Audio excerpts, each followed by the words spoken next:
आपण माणसांचा एक स्वभाव बघितलाय का? म्हणजे जेव्हा एखादी खूप मोठी किंवा गंभीर समस्या आपल्यासमोर उभी राहते, तेव्हा आपल्याला वाटतं की त्यावरचा उपायही तितकाच म्हणजे खूप गुंतागुंतीचा किंवा महागडा असणार. हो, अगदी खरं आहे. म्हणजे माणसाचं मन तसंच विचार करतं. हो ना? आता बघा, आरोग्याचा प्रश्न असेल, तर आपल्याला वाटतं की कुठली तरी अत्याधुनिक लेझर सर्जरी असेल किंवा परदेशातून आणलेलं एखादं लाखो रुपयांचं मशीन किंवा एखादी जादूची गोळीच आपल्याला वाचवू शकेल. अगदी साध्या आणि मोफत उपायांवर आपलं म्हणजे सहसा विश्वासच बसत नाही. नक्कीच. आपण आरोग्याला थेट पैशांशी जोडतो ना, आपल्याला वाटतं की आरोग्य हे कुठलेतरी बाटीत बंद करून फार्मसीमध्ये विकलं जातंय. पण खरं तर निसर्गाचा नियम अगदी या उलट आहे. हं. निसर्गाने शरीराला स्वतःला दुरुस्त करण्याची जी एक अफाट क्षमता दिली आहे, ती अनेकदा अत्यंत साध्या सवयींमध्ये दडलेली असते. आणि म्हणूनच आज आपण एका अशाच विषयावर सविस्तर चर्चा करणार आहोत. म्हणजे विचार करा, जर कोणी आपल्याला असं सांगितलं की जगातल्या सर्वात मोठ्या आणि जीवघेण्या आजारावरचा उपाय पूर्णपणे मोफत आहे. अगदी. आणि तोही खूप सोपा आहे. हो, आणि त्यासाठी दिवसातले फक्त 30 मिनिटे द्यायचे आहेत. मी नुकतंच तरुण भारत संवादच्या 10 नोव्हेंबर 2025च्या फिट अँड फाईन पुरवणीतील एक सविस्तर लेख वाचत होते. अच्छा. त्यातला मुख्य विषय होता व्यायामाची जादू. रोज 30 मिनिटे, हृदयाला 30 वर्षांची ताकद. सुरुवातीला मला वाटलं की हे थोडं अतिशयोक्ती असावं, पण त्यातले आकडे आणि विज्ञान वाचल्यावर खरोखरच धक्का बसला मला. तो लेख आणि त्यातली माहिती खरंच आजच्या काळात प्रत्येकासाठी एक आपण म्हणूया वेकअप कॉल आहे. कारण आपण सध्या ज्या वास्तवातून जात आहोत ना, ते आकडेवारीच्या भाषेत पाहिलं तर खरंच अंगावर काटा आणणार आहे. आज भारतात हृदयविकार हे मृत्यूचं पहिल्या क्रमांकाचं कारण बनलं आहे. याच अहवालातील आकडेवारी सांगते की भारतात दरवर्षी जवळपास 9 ते 10 लाख लोकांचा मृत्यू केवळ हृदयविकाराने होतो. बापरे, 9 ते 10 लाख. हो. थांबा, आपण याचा जर थोडा हिशोब केला तर याचा अर्थ दररोज सुमारे 2,500 जीव फक्त हृदयाच्या आजाराने जात आहेत. अगदी बरोबर. म्हणजे आपण इथे गप्पा मारत असताना सुद्धा प्रत्येक तासाला 100हून अधिक लोकांचा मृत्यू होतोय. हे आकडे एखाद्या महाभयंकर साथीच्या आजारापेक्षाही भयानक आहेत. नक्कीच आहेत. आणि सर्वात चिंतेची बाब म्हणजे यामागची कारणं शोधायला आपल्याला कुठेही बाहेर जाण्याची गरज नाहीये. ती आपल्या रोजच्या जीवनशैलीतच दडलेली आहेत. खरंय. चुकीचा आहार आणि सतत वाढत जाणारा मानसिक ताणतणाव ही कारणं आहेतच.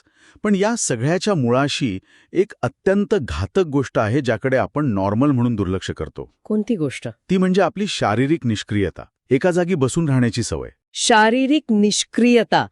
म्हणजे इथे मला एक गोष्ट प्रकर्षाने जाणवते. आपण एखाद्या महागड्या आणि उत्तम दर्जाच्या गाडीचा विचार करूया. हां.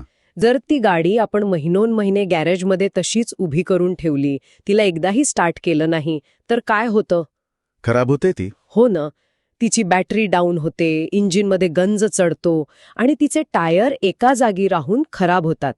म्हणजे निष्क्रियता ही फक्त काहीही न घडण्याची स्थिती नसून ती शरीराचं एका प्रकारे सक्रिय नुकसान करणारी गंजण्याची प्रक्रिया आहे, असं म्हणता येईल का? हे गाडीचं उदाहरण तुम्ही अगदी चपखल दिल्यात. कोल्हापूरचे हृदयरोग तज्ज्ञ डॉक्टर सचिन पाटील यांनी या संदर्भात एक अतिशय महत्त्वाचा आणि सोपा वैज्ञानिक मुद्दा मांडलाय. अच्छा, काय म्हणतात ते? ते म्हणतात की आपण हृदयाकडे अनेकदा एक मशीन किंवा एक निर्जीव पंप म्हणून बघतो. पण मुळात हृदय हे मशीन नाहीये. तो एक सजीव स्नायू आहे, मसल आहे तो. हां. म्हणजे जसे आपले दंड किंवा पायाचे स्नायू असतात तसेच. अगदी तसंच. जर आपण हातापायांचा वापर केला नाही तर ते कसे गळून जातात, अगदी तसंच काहीसं हृदयाचं होत असणार. हो, 100%. आपलं हृदय दर मिनिटाला सुमारे 70 वेळा आकुंचन आणि प्रसरण पाहून संपूर्ण शरीरात रक्त ढकलतं असतं. दिवसाला साधारण 1 लाख वेळा हा स्नायू धडधडतो. बापरे, 1 लाख वेळा? हो. आणि शरीरातील इतर कोणत्याही स्नायूप्रमाणेच हृदयाला सुद्धा मजबूत राहण्यासाठी आव्हानाची किंवा सक्रियतेची गरज असते. जेव्हा आपण निष्क्रिय असतो, सतत एका जागी बसून असतो, तेव्हा या स्नायूला कोणतंही आव्हान मिळत नाही आणि तो हळूहळू कमकुवत आणि आळशी होऊ लागतो. अच्छा. म्हणजे जेव्हा आपण वेगाने चालतो किंवा धावतो तेव्हा नेमकं काय घडतं? शरीराला जास्त ऑक्सिजनची गरज लागते, म्हणून हृदयाला अधिक वेगाने रक्त पंप करावं लागतं आणि हाच त्याचा व्यायाम ठरतो, असं म्हणायचंय का? हो, पण यामागे अजून एक आणि सूक्ष्म जैविक प्रक्रिया आहे. ती कशी? जेव्हा हृदयाला वेगाने रक्तपंप करावं लागतं तेव्हा हृदयाच्या स्नायूंच्या भिंती अधिक लवचिक आणि मजबूत होतात. हृदयाची ऑक्सिजन शोषून घेण्याची आणि वापरण्याची क्षमता वाढते. अच्छा. यालाच आपण कार्डिओव्हॅस्क्युलर फिटनेस म्हणतो. लॅन्सेट आणि जर्नल ऑफ कार्डिओलॉजी यांसारख्या जगातील सर्वोच्च वैद्यकीय नियतकालिकांमधील संशोधनाने हे सिद्ध केलं आहे की केवळ 30 मिनिटांचा मध्यम तीव्रतेचा व्यायाम हृदयविकाराचा धोका थेट 30 ते 35% कमी करू शकतो. 35%? हो. म्हणजे कोणत्याही महागड्या औषधाशिवाय आपण इतका मोठा धोका फक्त अर्धा तास चालण्याने टाळू शकतो? हे खरंच आश्चर्यकारक आहे. पण मग जर याचा इतकाच फायदा आहे तर जगभरातील आरोग्य संस्था यावर काही ठोस नियम का बनवत नाहीत? नियम आहेत ना. जागतिक आरोग्य संघटनेने म्हणजे WHOने अगदी स्पष्ट आकडेवारीसह शिफारस केली आहे. काय शिफारस आहे? त्यांनी सांगितलंय की प्रत्येक प्रौढ व्यक्तीने निरोगी राहण्यासाठी आठवड्यातून किमान 150 मिनिटे मध्यम तीव्रतेचा किंवा 75 मिनिटे उच्च तीव्रतेचा व्यायाम केलाच पाहिजे. हां. हे आपल्या हृदयासाठी एखाद्या मशीनमध्ये घातलेल्या ऑइल किंवा वंगणासारखं काम करतं. इथे मला एक वेगळाच प्रश्न पडतोय. आपण आतापर्यंत फक्त हृदयाबद्दल बोलत आहोत. हो. पण जर व्यायाम केल्यामुळे संपूर्ण शरीरात रक्ताचा प्रवाह इतक्या वेगाने आणि चांगल्या पद्धतीने होत असेल तर याचा अर्थ या 30 मिनिटांच्या व्यायामाचा परिणाम फक्त छातीतल्या एका स्नायूपुरता मर्यादित नसावा. तो रक्ताचा प्रवाह शरीराच्या इतर भागांनाही काहीतरी फायदा देत असेलच ना? तुम्ही अगदी बरोबर मुद्दा पकडलात. आणि इथेच व्यायामाची खरी जादू सुरू होते. अच्छा. याला आपण शरीरावरील साखळी परिणाम किंवा डॉमिनो इफेक्ट म्हणू शकतो. व्यायाम हा फक्त हृदयापुरता मर्यादित राहत नाही, तो शरीराच्या संपूर्ण कंट्रोल पॅनेलची दुरुस्ती करतो. म्हणजे नेमकं काय होतं? सर्वात आधी आपण रक्तदाबाचा म्हणजे ब्लड प्रेशरचा विचार करूया. नियमित व्यायामामुळे सिस्टोलिक आणि डायस्टोलिक रक्तदाब साधारण 5 ते 8% खाली येतो. हे कसं काम करतं? म्हणजे रक्तदाब नक्की कसा कमी होतो? आपल्या शरीरातील रक्तवाहिन्या या एखाद्या रबराच्या पाईपसारख्या असतात. जेव्हा आपण निष्क्रिय असतो तेव्हा या वाहिन्या कडक होतात, त्यांची लवचिकता कमी होते. ओके. पण जेव्हा आपण व्यायाम करतो तेव्हा हृदयाला जास्त दाबाने रक्त पुढे ढकलावे लागते. या वाढलेल्या प्रवाहामुळे रक्तवाहिन्यांना प्रसरण पावण्याची सवय लागते. त्या अधिक लवचिक होतात आणि त्यामुळे शरीराचा नैसर्गिक रक्तदाब कमी होतो. अरे वा. म्हणजे ज्यांना उच्च रक्तदाबाचा त्रास आहे त्यांच्यासाठी तर हा एक नैसर्गिक बीपी कंट्रोलर आहे. आणि कोलेस्ट्रॉलच्या बाबतीतही असेच काहीसे घडते का? अगदी. आपल्या रक्तात 2 प्रकारचे कोलेस्ट्रॉल असतात. चांगलं कोलेस्ट्रॉल म्हणजे HDL आणि वाईट कोलेस्ट्रॉल म्हणजे LDL. तुम्ही HDLला एका सफाई कामगारासारखं किंवा कचरा उचलणाऱ्या गाडीसारखं समजू शकता. अच्छा. म्हणजे ते साफसफाई करतं? हो, ते रक्तवाहिन्यांमध्ये साचलेला कचरा साफ करतं. व्यायामामुळे शरीरात या चांगल्या HDL कोलेस्ट्रॉलची पातळी लक्षणीयरित्या वाढते आणि त्याचवेळी नसांमध्ये अडथळे निर्माण करणारे बॅड कोलेस्ट्रॉल आणि ट्रायग्लिसराइड्स कमी होतात. हे खूपच रंजक आहे. पण आपण भारताचा विचार केला तर इथे सध्या हृदयविकारासोबतच मधुमेहाची म्हणजे डायबिटीसची एक खूप मोठी लाट आलेली दिसतेय. हो, ते खूप गंभीर आहे. आपण अनेकदा ऐकतो की वजन कमी करण्यासाठी किंवा कॅलरीज जाळण्यासाठी व्यायाम करावा. पण या व्यायामाचा रक्तातील साखरेशी किंवा मधुमेहाशी काही थेट संबंध आहे का? अतिशय थेट संबंध आहे आणि हे समजून घेणं खूप गरजेचं आहे. जेव्हा आपण व्यायाम करतो तेव्हा तो फक्त कॅलरीज जाळत नाही, तर तो शरीरातील पेशींची इन्सुलिन संवेदनशीलता वाढवतो. इन्सुलिन संवेदनशीलता हे जरा सोप्या भाषेत सांगता येईल का? नक्कीच. असं समजा की तुमच्या शरीरातील प्रत्येक पेशी ही एक खोली आहे आणि तिच्यावर एक कुलूप लावलेलं आहे. हा. रक्तातील साखरेला म्हणजे ग्लुकोजला ऊर्जा देण्यासाठी त्या खोलीत जायचे असते. इन्सुलिन हे त्या कुलूपाची चावी आहे. अच्छा. जेव्हा आपण निष्क्रिय जीवन जगतो तेव्हा त्या कुलूपाला गंज चढतो. इन्सुलिनची चावी असूनही कुलूप उघडत नाही. अरे बापरे. यालाच इन्सुलिन रेझिस्टन्स म्हणतात आणि यामुळेच रक्तातील साखर वाढते. पण जेव्हा तुम्ही व्यायाम करता तेव्हा तो व्यायाम त्या कुलूपावर ऑइल टाकल्यासारखं काम करतो. क्या बात आहे. म्हणजे व्यायामामुळे ते गंजलेलं कुलूप मोकळं होतं, इन्सुलिनची चावी सहज फिरते आणि रक्तातील साखर पेशीमध्ये शोषली जाते. अगदी बरोबर. यामुळेच रक्तातील साखरेचे प्रमाण नैसर्गिकरित्या नियंत्रणात राहते आणि टाईप 2 डायबिटीसचा धोका लक्षणीयरित्या कमी होतो. शिवाय अर्ध्या तासाच्या मध्यम व्यायामात साधारण 200 ते 250 कॅलरीज जळतात, ज्यामुळे शरीरातील अतिरिक्त चरबीसुद्धा कमी होते. म्हणजे हे फक्त वजन कमी करण्याबद्दल नाहीये, तर शरीराच्या आतल्या यंत्रणेला ट्यूनअप करण्यासारखं आहे. हो. आता एक विचार करूया. जर एवढ्या मोठ्या प्रमाणावर ऑक्सिजन आणि रक्त शरीरात फिरत असेल, तर मेंदूलाही त्याचा पुरवठा होतच असेल. कारण मेंदू हा शरीरातील सर्वात जास्त ऑक्सिजन वापरणारा अवयव आहे. व्यायामाचा मेंदूवर किंवा मानसिक आरोग्यावर काही परिणाम होतो का? हा विज्ञानातील सध्याचा सर्वात कुतूहलाचा विषय आहे. जेव्हा आपण शारीरिक व्यायाम करतो तेव्हा मेंदूमध्ये एन्डॉर्फिन आणि सिरोटोनिन यांसारखी फील गुड न्यूरोकेमिकल्स मोठ्या प्रमाणावर स्रवतात. ही रसायने नैसर्गिक पेनकिलर आणि अँटीडिप्रेसंट म्हणून काम करतात. त्यामुळे आपला ताणतणाव, चिंता आणि नैराश्य कमी होते. हे तर खूपच गरजेचं आहे आजकाल. हो, पण याहूनही मोठी आणि क्रांतिकारी गोष्ट लॅन्सेटच्या 2024च्या नवीन अभ्यासात समोर आली आहे. कोणती गोष्ट? त्या अभ्यासानुसार नियमित व्यायाम करणाऱ्या व्यक्तींमध्ये अल्झायमरसारख्या अत्यंत गंभीर स्मृतिभ्रंशाच्या आजाराचा धोका खूप कमी होतो. खरंच? हो, कारण व्यायामामुळे मेंदूच्या ज्या भागात स्मृती साठवली जाते ना, ज्याला हिप्पोकॅम्पस म्हणतात, तिथे रक्ताचा प्रवाह वाढून नवीन पेशी तयार होण्याची प्रक्रिया वेगवान होते. हे खरंच थट्ट करणार आहे. आपण चालतोय पायांनी, पण त्याचा थेट फायदा आपल्या मेंदूच्या रचनेला आणि स्मरणशक्तीला मिळतोय. म्हणजे खऱ्या अर्थाने एक अँटी एजिंग किंवा वय वाढणे रोखणारं औषध आहे. अगदी. आणि ह्यात आणखी 2 गोष्टींची भर घाला. व्यायाम करताना हाडांवर जो ताण पडतो त्यामुळे हाडांची घनता वाढते. म्हणजे बोन डेन्सिटी. बरोबर. ज्यामुळे म्हातारपणात हाडे ठिसूळ होण्याचा म्हणजे ऑस्टिओपोरोसिसचा धोका कमी होतो. त्याचबरोबर फुफ्फुसांची क्षमता वाढते. या सगळ्याचा एकत्रित परिणाम म्हणून शरीराची रोगप्रतिकारक शक्ती इतकी बळकट होते की सर्वसाधारण संसर्गजन्य आजारांचं प्रमाण थेट 25 ते 30% कमी येते. म्हणजे सर्दी खोकल्यापासून ते मोठ्या आजारांपर्यंत सर्वांवर हा एकच प्रतिबंधात्मक उपाय आहे. हो. आता हे सगळं ऐकल्यावर नक्कीच कोणालाही वाटेल की चला लगेच व्यायाम सुरू करूया. पण प्रश्न हा येतो की नक्की कोणता व्यायाम करावा.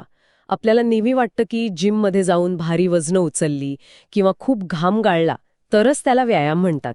या माहितीमध्ये याबद्दल काय पर्याय दिले आहेत? जिममध्ये जाणे अजिबात आवश्यक नाही. या माहितीत कार्डिओव्हॅस्क्युलर म्हणजे हृदयाला चालना देणाऱ्या व्यायामांचे अतिशय सोपे आणि व्यावहारिक पर्याय दिले आहेत. सर्वात सोपा आणि सर्वमान्य प्रकार म्हणजे चालणे. जर एखादी व्यक्ती ताशी 5 किलोमीटर या मध्यम गतीने चालली तर अर्ध्या तासात साधारण 120 ते 150 कॅलरीज सहज जळतात.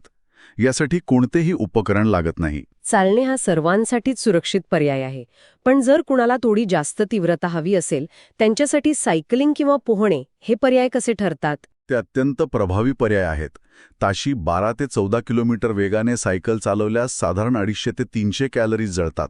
आणि जर मध्यम गतीने पोहण्याचा व्यायाम केला तर सुमारे 220 ते 280 कॅलरीजचा वापर होतो. पोहण्याचा फायदा जास्त असतो ना? हो, पोहण्याचा सर्वात मोठा फायदा म्हणजे पाण्यात शरीराचे वजन कमी जाणवते.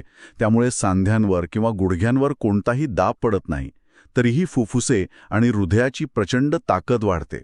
अच्छा. आणि ज्यांना कमी वेळेत जास्त ऊर्जा खर्च करायची आहे त्यांच्यासाठी जॉगिंग? होय, जॉगिंग हा उच्च तीव्रतेचा व्यायाम आहे. ताशी 8 किलोमीटर वेगाने धावल्यास किंवा जॉगिंग केल्यास तब्बल 350 ते 400 कॅलरीज जळतात. पण या सर्वांसोबतच या माहितीत एका अत्यंत महत्त्वाच्या आणि पारंपरिक व्यायामाचा विशेष उल्लेख आहे जो खूप लक्षवेधी आहे. कोणता व्यायाम? सूर्यनमस्कार. अरे वा. हो, या आधुनिक कार्डिओ व्यायामांच्या बरोबरीने सूर्यनमस्कार हा एक परिपूर्ण व्यायाम मानला गेला आहे. ही खूपच आशादायी गोष्ट आहे. म्हणजे फिटनेससाठी आपल्याला नेहमी पाश्चात्य पद्धती किंवा महागड्या उपकरणांवर अवलंबून राहण्याची गरज नाही. अजिबात नाही. सूर्यनमस्काराच्या केवळ 12 फेऱ्या जर मध्यम गतीने केल्या तर साधारण 150 ते 200 कॅलरीज जळतात. या पारंपरिक व्यायामातून 3 गोष्टी एकाच वेळी साधल्या जातात. कोणत्या 3 गोष्टी? पहिली म्हणजे हृदयाची गती वाढून रक्तदाब नियंत्रण, दुसरी शरीराच्या प्रत्येक स्नायूची लवचिकता आणि तिसरी श्वासावर लक्ष केंद्रित केल्यामुळे मिळणारे मानसिक स्थैर्य. ब्रिटिश मेडिकल जर्नलने नुकताच एक अतिशय क्रांतिकारी अहवाल प्रसिद्ध केला आहे. त्यांच्या मते नियमित चालण्याने किंवा असे व्यायाम केल्याने अकाली मृत्यूचा धोका तब्बल 32% कमी होतो. 32%? म्हणजे आयुष्याची हमी 1/3 वाढते. हे आकडे खरंच डोळे उघडणारे आहेत. हो, आणि यातील सर्वात मोठा जो आपण म्हणूया मोमेंट आहे, तो आहे की नियमित व्यायाम करणाऱ्या 65 वर्षांच्या व्यक्तीचा मेंदू हा व्यायाम न करणाऱ्या 55 वर्षांच्या व्यक्तींसारखा तरुण आणि कार्यक्षम राहतो. बापरे. हो, म्हणजे 10 वर्षांचे तारुण्य फक्त अर्ध्या तासाच्या हालचालीमुळे परत मिळते. 65 वर्षांच्या व्यक्तीचा मेंदू 55 वर्षांच्या व्यक्तीसारखा दिसतो, हे तर जादू घडल्यासारखं आहे. हे सगळं ऐकून माझ्यासारख्या माणसाला वाटेल की उद्या सकाळीच उठून 10 किलोमीटर पळायला जावं. पण मला वाटतं इथेच थोडी सावधगिरी बाळगणं गरजेचं आहे. कारण उत्साहाच्या भरात आपण अनेकदा स्वतःचं नुकसान करून घेतो. हे अगदी नवीन शूज घेण्यासारखं आहे ना. हो, अगदी बरोबर. म्हणजे तुम्ही दुकानातून नवीन शूज आणले आणि पहिल्याच दिवशी त्यात मॅरेथॉन धावायला गेलात तर काय होईल? पायाला भयानक फोड येतील आणि तुम्ही पुढचे 10 दिवस चालूही शकणार नाही. अगदी तंतोतंत. शरीरालाही नव्या सवयीची जुळवाजुळव करण्यासाठी, स्नायूंना सवय होण्यासाठी वेळ द्यावा लागतो. अचानक अतिव्यायाम केल्याने स्नायूंना मायक्रोटियर्स म्हणजे सूक्ष्म दुखापती होतात, ज्या भरून काढणे कठीण असते. म्हणूनच या माहितीमध्ये व्यायाम सुरू करण्यापूर्वी पाळायचे 5 अत्यंत महत्त्वाचे वैद्यकीय नियम दिले आहेत, जे पाळणे अनिवार्य आहे. ते नियम काय आहेत? पहिला आणि सर्वात महत्त्वाचा नियम म्हणजे वैद्यकीय तपासणी. अच्छा. ज्यांच्या कुटुंबात हृदयविकाराचा इतिहास आहे किंवा ज्यांना कधी छातीत दुखण्याचा, अचानक धाप लागण्याचा त्रास जाणवला असेल, त्यांनी व्यायाम सुरू करण्यापूर्वी डॉक्टरांचा सल्ला आणि स्ट्रेस टेस्ट करून घेणं अत्यावश्यक आहे. आपल्या हृदयाची क्षमता आधी तपासून पाहणे ही पहिली पायरी आहे. म्हणजे स्वतःचे डॉक्टर न बनता आधी खात्री करणे. बरोबर. आणि दुसरा नियम तो तुमच्या मगाशच्या शूजच्या उदाहरणाशी संबंधित असावा. होय. दुसरा नियम म्हणजे हळूहळू गती वाढवणे. पहिल्याच दिवशी 30 मिनिटं सलग धावण्याचा प्रयत्न अजिबात करू नये. पहिल्या दिवशी फक्त 10 मिनिटे व्यायाम करावा आणि त्यानंतर पुढील 8 दिवसात हा वेळ टप्प्याटप्प्याने वाढवत 30 मिनिटांपर्यंत घेऊन जावा. आणि तिसरा नियम मला वाटतं वॉर्मअप आणि कूलडाऊन बद्दल असावा. मी अनेकदा पाहिलंय, लोक थेट मैदानात जातात आणि लगेच वेगाने पळायला लागतात. ही खूप मोठी चूक आहे. हो ना. व्यायामाआधी किमान 5 मिनिटे वॉर्मअप करणे अत्यंत गरजेचे आहे. यामागे विज्ञान आहे. वॉर्मअपमुळे शरीराचे तापमान हळूहळू वाढते, रक्तवाहिन्या हळूहळू प्रसरण पावतात. जर तुम्ही अचानक जोरात पळायला लागलात तर हृदयावर आणि स्नायूवर अचानक ताण येतो, ज्यामुळे मोठा झटका बसू शकतो. तसेच व्यायामानंतर 5 मिनिटे स्ट्रेचिंग करून हृदयाची गती हळूहळू पूर्वपदावर आणणे आवश्यक आहे. हे खूपच लॉजिकल आहे. चौथा नियम हायड्रेशनबद्दल म्हणजे पाण्याबद्दल असेल ना. बरोबर. व्यायाम करताना घामावाटे शरीरातील पाणी आणि महत्त्वाचे क्षार बाहेर पडतात. त्यामुळे व्यायामापूर्वी आणि नंतर शरीरात पुरेसे पाणी असणं खूप महत्त्वाचं आहे. आणि 5वा तसेच सर्वात महत्त्वाचा नियम म्हणजे आपल्या शरीराचे ऐकणे. शरीराचं ऐकणे म्हणजे जर काही त्रास होत असेल तर थांबणे. अगदी. व्यायाम करताना जर तुम्हाला अचानक चक्कर येत असेल, छातीत वेदना किंवा जडपणा वाटत असेल, नेहमीपेक्षा खूप जास्त धाप लागत असेल, तर नो पेन नो गेन असल्या गोष्टींवर विश्वास न ठेवता तात्काळ व्यायाम थांबवावा. अशा वेळी वैद्यकीय सल्ला घेणंच योग्य ठरते. या संपूर्ण चर्चेतून एक गोष्ट अगदी स्पष्ट होतीये, हे 30 मिनिटे म्हणजे केवळ कॅलरीज जाळण्याचा खेळ नाहीये. अजिबात नाही. ही एक अशी यंत्रणा आहे जी आपल्या रक्ताच्या पेशींपासून ते मेंदूच्या न्यूरॉन्सपर्यंत सगळीकडे काम करते आणि त्यासाठी कोणताही मोठा खर्च करण्याची गरज नाही. होय. हा रोजचा 30 मिनिटांचा व्यायाम हा आपल्याकडे उपलब्ध असलेला सर्वात स्वस्थ, सर्वात सुरक्षित आणि सर्वात प्रभावी अँटी एजिंग उपाय आहे. लॅन्सेट आणि ब्रिटिश मेडिकल जर्नलने ह्या जादूला वैज्ञानिक पातळीवर सिद्ध केले आहे. यामुळे हृदयाला 30 वर्षांची ताकद मिळते आणि म्हातारपण लांबते. आजच्या या सखोल चर्चेच्या शेवटी आपण एका विचार करायला लावणाऱ्या मुद्द्यावर थांबूया. हे सगळं विज्ञान ऐकल्यानंतर माझ्या मनात मानवी मानसशास्त्राचा एक मोठा विरोधाभास उभा राहिलाय. कोणता विरोधाभास? विचार करा, जर उद्या एखाद्या मोठ्या औषध कंपनीने एक छोटीशी गोळी तयार केली आणि जाहिरात केली की ही गोळी खा, तुमचे हृदय 30 वर्ष तरुण होईल, रक्तदाब कमी होईल, डायबिटीसचा धोका टळेल आणि तुमचा मेंदू 10 वर्ष तरुण राहील, तर काय होईल?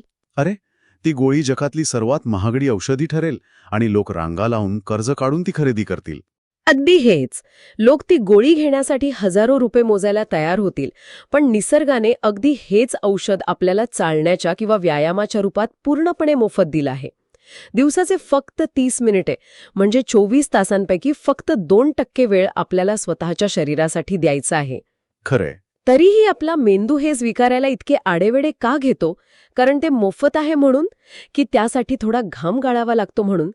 मानवी मेंदूचा हा एक असा बग किंवा त्रुटी आहे ज्याचा विचार आपण सर्वांनी करायला हवा. आपल्या उत्तम आरोग्याची आणि दीर्घ आयुष्याची चावी स्वतः आपल्याच खिशात आहे. फक्त ती वापरण्याची मानसिक